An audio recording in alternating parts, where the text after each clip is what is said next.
Welcome back to another episode of Before You Buy, the show where we give you some straight up gameplay and our first impressions of the latest games releasing. Hi folks, it's Falcon, and today on gameranx, the fighting game renaissance continues with what may be the biggest Tekken game yet.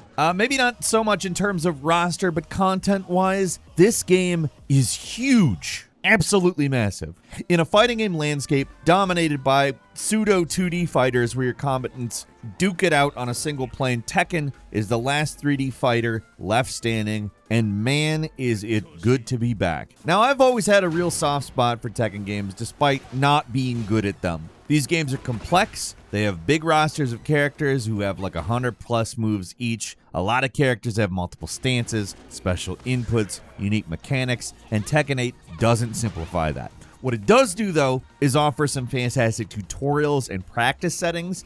So whether the way you're a beginner is legitimately that you just started playing, or you're just perpetually a beginner at this game, like moi, this is probably the most approachable Tekken game yet. Again, not less complex. It just makes more effort at teaching you how to do the complex stuff. And the sheer amount of stuff you're getting is impressive. After Tekken 7's somewhat lackluster feature set, this game is packed with stuff to do. There's tons of offline modes that'll keep you busy. The online mode is a huge improvement over the previous game.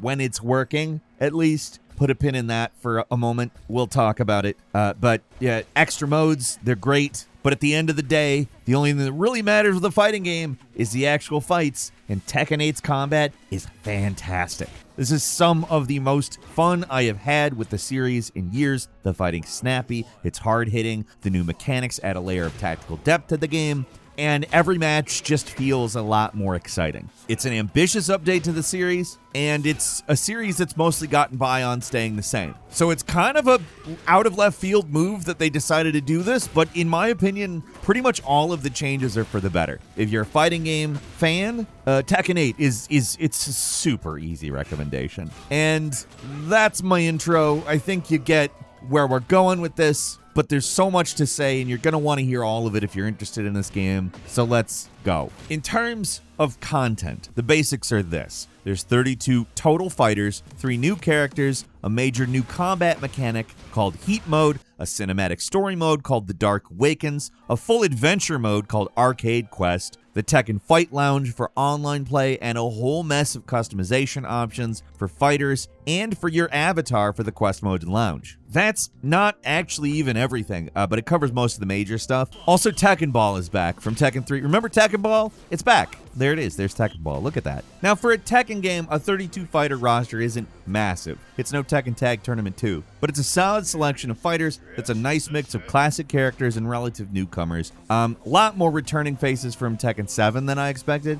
Everyone gets a new coat of paint. It seems like the developers have taken special effort to really make each fighter stand out, feel unique, and, have a reason to be there, which wasn't always the case with previous Tekken games. Sometimes some fighters got a little samey, and with a game like this where movement is fast, having characters look a little samey, it can be a problem. But this is also especially true for the 3 newcomers. The amount of new characters might seem a little small, but they're all really fun to play as. Victor, who's basically a French John Wick, plus Jetstream Sam's katana from Metal Gear Rising. Because how could we make John Wick cooler? That's how. This guy's completely nuts in combat. He's super easy to pick up and play, and he's really powerful. Then there's Rina, the cool punk girl every fighting game is contractually obligated to have now. Not complaining, she's actually cool. She's the inheritor of Heihachi, means she must power, which means she has a lot of his old moves, but they're remixed into something original. Last is Azucena, a Peruvian MMA fighter who also has a coffee business. Sounds like a joke, but they went all in. From the dancing to the match-ending advertising to the special replies each fighter, where she asks about favorite drinks. Clearly the devs put a bunch of love into this character, and it shows. She's also a fairly complex fighter with a lot of stance changes to augment her unusual MMA/dancer combat style. All 3 new characters, they're awesome, and they're high bars in the series in terms of appeal and personality. But to the game's credit, they actually don't feel that out of place compared to the rest of the roster, because pretty much everybody has gotten an upgrade in Tekken 8. A big reason why comes from this game's major new mechanic, which is Heat Mode. Notice the new meter under your health bar? That's the heat meter. Every character starts a round with it full, and you can trigger it by using a heat engager move or a heat burst. In general, when you're in heat mode, you unlock new, more powerful moves. You trigger a dash, so you can close in on the opponent faster. You can do scratch damage to enemies who are blocking, and can perform a powerful heat smash, which uses up the remaining meter. Heat mode only lasts about 10-15 seconds, depending on how you trigger it, but it completely changes the dynamic of battle in Tekken 8, and it's a lot to keep track of for a newbie. Each character has different heat engagers and unique special moves when they're powered up. So if anything, this new mechanic actually makes the fights more complex than ever before. Overall, I think it's an improvement that really does change how battles are fought in Tekken. Normally in these games, defensive play is king at higher skill levels, but with heat mode, it's guaranteed damage even while blocking, so it encourages much more aggressive play. There's other ways the game rewards aggressiveness as well, like that new scratch damage mechanic I mentioned a second ago. Now, in Tekken 8, you accumulate damage that can actually be recovered, but only by attacking your opponent or forcing them to block. Depending on the situation, this can lead to a huge turnaround. Like, you could be practically dead and have half your health restored. It's just one more way Tekken 8 revolutionizes the series. And I really like this because it's dependent on skill. If you have a bad moment, but you're really skilled at this game, you can recover. And I have a feeling it's going to cause some really insane, intense matches. Like, if I'm honest, I'm really excited to see professionals get acquainted with and play this game professionally. They've created some stuff that could legitimately be totally nuts. Also, rage arts are still here, but they're more bombastic somehow than in Tekken 7. Ever wanted to see a bear whip out a robot rocket fish to blow up their opponent?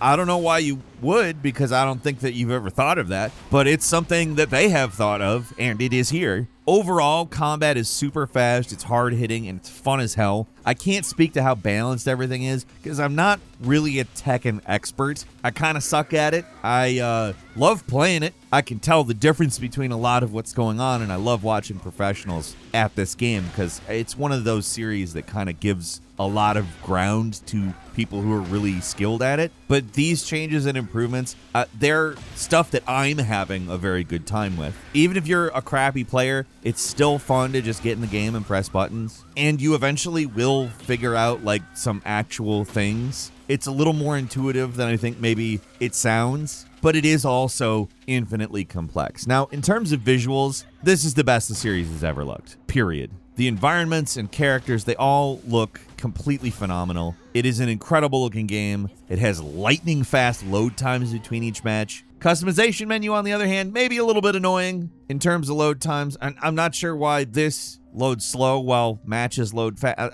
It's whatever. I don't know. It's annoying, I will say that. There is a delay whenever you want to view an item on a character. It does get old fast. I don't know why it's so stuttery in this mode, but everything else loads in an instant. And in a fighting game, that matters. In terms of offline content, there is so much stuff to keep you busy. The cinematic story mode here, huge improvement over the weird slideshow that we got in Tekken 7. The Dark Awakens is like a full-blown Mortal Kombat style cinematic story that goes hard right from the start. If you're not deep into the world of Tekken, you'll be kind of baffled as to what's going on, but it's a hell of a spectacle. It's also kind of short, and if that was it for offline modes, I'd be kind of disappointed, but as far as fighting game story modes goes, it does a lot of cool stuff, like seamlessly inserting cinematics into the fights. The presentation alone puts it over the top tier of fighting game story modes. The actual story, totally ridiculous, but in the goofy Tekken way, where everything's over the top all the time. Pure excess, lots of fun. I mean, it's a fighting game story mode. It's one of the last vestiges